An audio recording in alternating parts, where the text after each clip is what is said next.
So you've watched a couple of Robin Sharma videos online and you want to know, should I buy the 5 a.m. club? Stick around and I will let you know.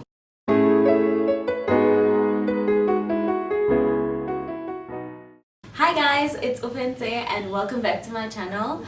I am excited today to bring you the 5 a.m. club, my thoughts, my reviews, what it is that I learned from this book. I've always been a curious member of the 5 a.m. club. I watched videos a long time ago. I guess that's the time when he was writing this book, I think about 4 years ago, and he had a video called How to Wake Up Early, and I was like, okay Robin, let's do this. I tried to implement the 2020 framework, but it didn't really work, so I thought to myself, now I'm in India, okay, books are cheap, okay, because this was 350 rupees, which is like 70 rand, and I was like, let me just get this and let me see if I can get something out of it of value that will help me to instill this keystone habit. And if you don't know, a keystone habit is one of those habits that when you instill it, it kind of unlocks all the other good things that you've been wanting to do with your life. So when I wake up early, I am also going to be working out, which is something that I've been trying to do, like work out. I already stay hydrated, so that's a habit that I've already built over the past 6 months. If you want me to make a video, let me know. I'm also building a habit of reflection, meditation, journaling, and all the other things. So let's just get into how was this book, what is the things that Robin did right, what are the things that Robin did wrong. So basically just an overview of this book. It is a story, okay? This, I wish somebody had told me.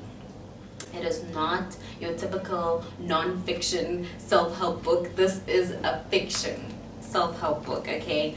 And yeah, it's a story that follows an artist and an entrepreneur and some random billionaire and somebody they call the spellbinder, which is like a guru or whatever. And these 4 characters unfold throughout the book all the way to the end. Okay. What Robin did right with this book is that there was a lot of gold. Okay, a lot of gold. What Robin did wrong with this book is the fact that his storytelling skills are so shockingly bad.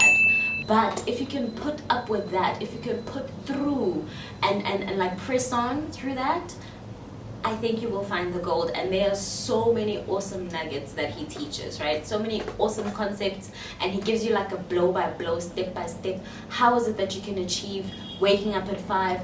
The priority of sleep, the neurological benefits of it, you know, the physical benefits, the outcome that you're going to have in your life, like all sorts of amazing things, all packaged in a very cheesy, corny type of story.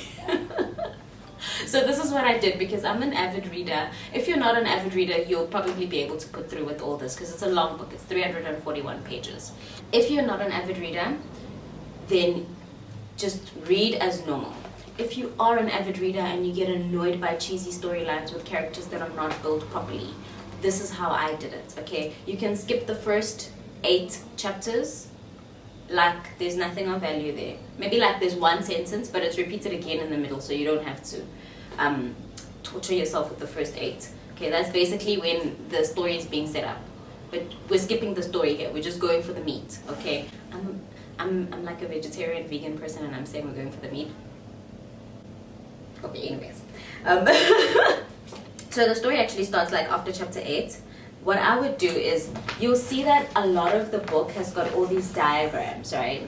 So you reach the diagram. So normally, like the way that he writes is that the billionaire will be speaking, and then it leads to a diagram, and then he has the diagram which explains a concept, and then the next page he unpacks what this diagram means. So if you want to read this book effectively in less than a day, then do that for yourself if you still want your patience to be intact.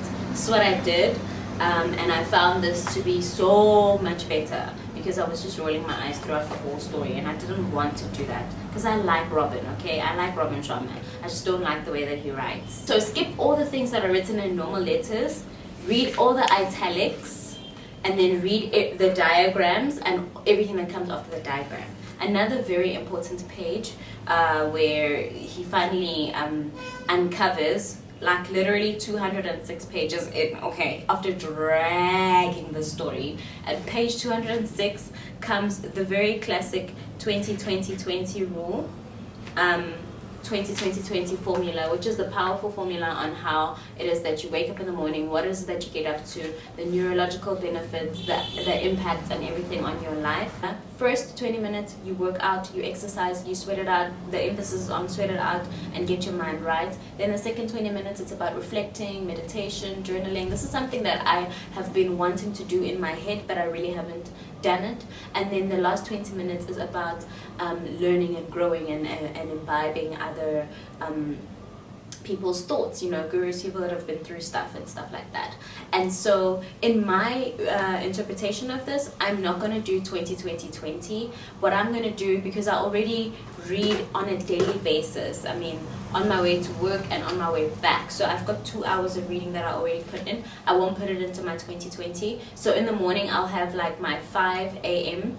to 5:30 as my workout, and then 5:30 to 6 as my reflection time, shower, go, and then go on to work. When I'm in the cab, then I will be reading all sorts of books to learn more and grow and to expand my mindset. And then in the end, like in the last 100 pages, like he shoves in so much value, but like it's so rushed because he's trying to finish this long story that he was trying to put together, which was totally unnecessary in my opinion. Okay, kind of ties up into this what they call the 10 tactics of lifelong genius. He unpacks so many different rules, one of my favorite being the 90-91 rule. So having a look at the 90-91 rule, it's about focusing on one goal for 90 days and 90 minutes a day. So this also kind of feeds into the other book that I read recently, and I will review, Deep Work. And it's about focus. It's about making sure that you dive deep and focus on this one task so that you can move the needle on it. He also highlights the fact that building a habit takes about 66 days.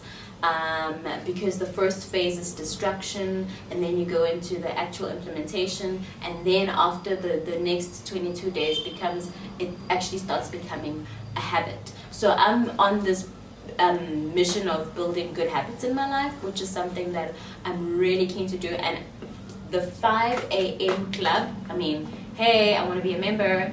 I've been trying. It's so difficult because I've been reading this book for over the past 3 days, so I've been trying to wake up at 5 a.m. I failed all 3 days, but I am not gonna stop trying. And I think the key here is making sure you get enough sleep. So make sure that you wind down, and he gives you a blow-by-blow tactics on how to make sure that you actually wind down and get your life together. I feel most at peace at 5 a.m. I enjoy the time. I always feel proud of myself when I wake up at 5 a.m.